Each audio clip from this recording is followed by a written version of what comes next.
Welcome to this explainer. Okay, today we're unpacking a real-life intelligence operation that honestly feels like it was ripped right out of a Hollywood spy thriller. But here's the crazy part. Every single detail we're about to cover actually happened. We're tracking an intelligence officer who spent 7 agonizingly long years deep inside enemy territory, living day in and day out in the shadow of death, only to suddenly face a terrifying countdown.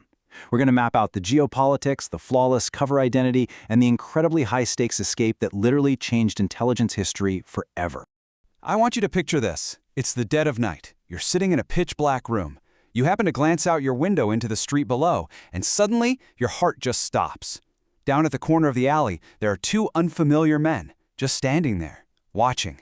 You know right away they aren't just locals out for a late-night stroll.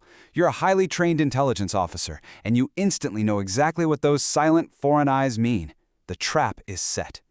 In that one breathless moment, the realization hits you like a ton of bricks. Your 7-year undercover mission has just been blown. Okay, let's dive into this. The man in that dark room was Ajit Doval, an Indian Intelligence Bureau officer. And that massive 24? That's exactly how much time he had left, 24 hours. If he didn't figure out a way to escape Pakistan within that exact tiny window, he wouldn't just lose his life. He'd lose 7 years of grueling, totally critical intelligence work, and he'd probably never see his family or his country again. The clock was ticking. But to really grasp the sheer weight of this countdown, we gotta rewind a bit and look at how he even ended up in that room in the first place.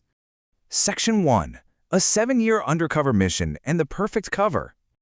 So let's look at the geopolitical context here. Right after the 1971 India-Pakistan War and the subsequent creation of Bangladesh, tensions in the region were just at an absolute fever pitch. Pakistan had been fractured, and those wounds were incredibly fresh. Because of this, Pakistan's intelligence agency, the ISI, became highly aggressive in their restructuring. They weren't just passively gathering info anymore, they were actively seeking retaliation and explicitly targeting Indian undercover agents. The Indian Intelligence Bureau realized, hey, we need unprecedented ground-level intelligence. They needed someone to literally live right under the ISI's nose for years. And that monumental, almost impossible task? That fell to Ajit Doval. To survive this, Doval had to completely erase his own past. He couldn't just put on an act. This was pure, minute-to-minute survival. He took on the cover of a local Muslim. The reality was he was an Indian intelligence officer, but his Urdu had to be absolutely flawless so no one would ever suspect a thing. His lifestyle, his everyday mannerisms, his daily namaz prayers, they were all executed with such mind-boggling perfection that even the SII agents themselves treated him as one of their own brothers. You have to understand, one wrong word, even just one wrong glance, and it would have been game over. Because of this literally impenetrable cover, Doval wasn't just observing things from the outside. He was on the inside. He actually sat right there in meetings alongside ISI officers while they were actively planning operations against India. He quietly observed secret Pakistani military strategies, and he monitored exactly which Indian politicians were secretly working on Pakistan's behalf. He looked the enemy right in the eye, gained their total trust, and silently transmitted this totally priceless information back home. It was basically the ultimate masterclass in deception. Moving to Section 2, the ISI's closing net and the hunt for the mole. So eventually the ISI knew there was a leak. They actually set up a special cell just to find this mole, and the net had finally closed on Doval. He had exactly 24 hours. Here is his immediate escape protocol, step by step. Step 1. That very night, he had to destroy and burn every single piece of evidence in his room that connected to his true identity. Left with nothing but his sharp mind and his fake persona, he moved to step 2. As morning broke, he stepped outside. Now just imagine the psychological control here. He had to walk with a completely normal gait, no hurrying, no panic on his face, even though he knew for a fact 2 ISI officers were right there tailing him. Then step 3. He had to somehow lose them in a crowded area without ever looking back. Because showing even a hint of fear, instant death sentence. Section 3. From Karachi to a secret tunnel, the final run. Now what's really interesting about this next part is how perfectly he used his environment. Walking away from his street corner that morning, Doval kept his incredibly steady pace until midday, when he hit a bustling, crowded market. This was his window. Using the immense noise, the movement of the crowd, and just the absolute chaos of the marketplace, he slipped right into the thick of it. He perfectly synchronized his movements with the people around him, and in just a matter of moments, he vanished completely from the sight of those two ISI officers. While they were left frantically searching faces in the crowd, Doval had already pushed forward, spending the afternoon navigating through the blind corners and narrow winding streets of Karachi to reach a predetermined secret rendezvous by evening. At that secret rendezvous point, he met a fellow Indian spy. Now, in the world of espionage, speaking words is a massive liability. So their eyes met, they instantly understood the gravity of the situation, and without a single word being spoken, the agent slipped a tiny piece of paper into Doval's hand. That paper indicated the exact location of a hidden, secret tunnel leading straight to the border.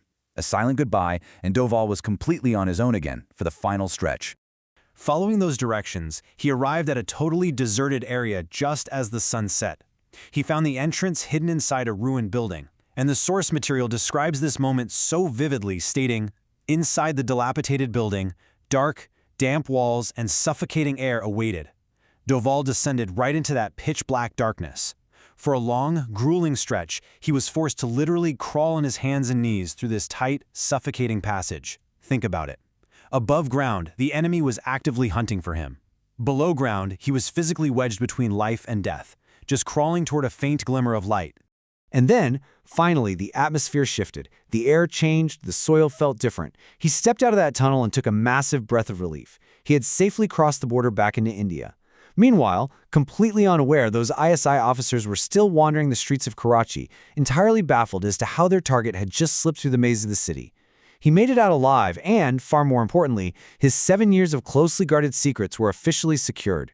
So what did this all mean? What was the actual result of this massive operation?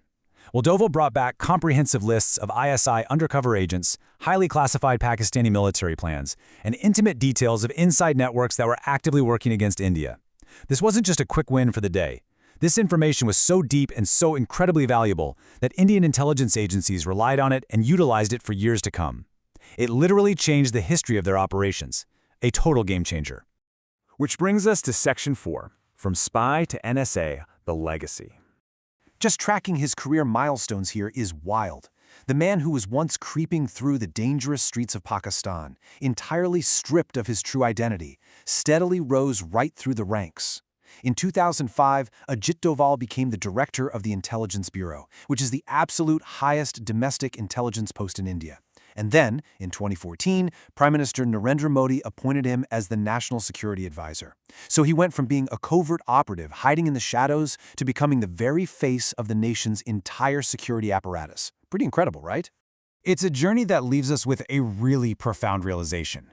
When global security fundamentally relies on these massive, unseen sacrifices by covert intelligence officers, you gotta wonder, how many more intense 24-hour countdowns are playing out in the shadows of the world right now? Thank you so much for joining me on this explainer. Keep your curiosity sharp, and I'll see you on the next one.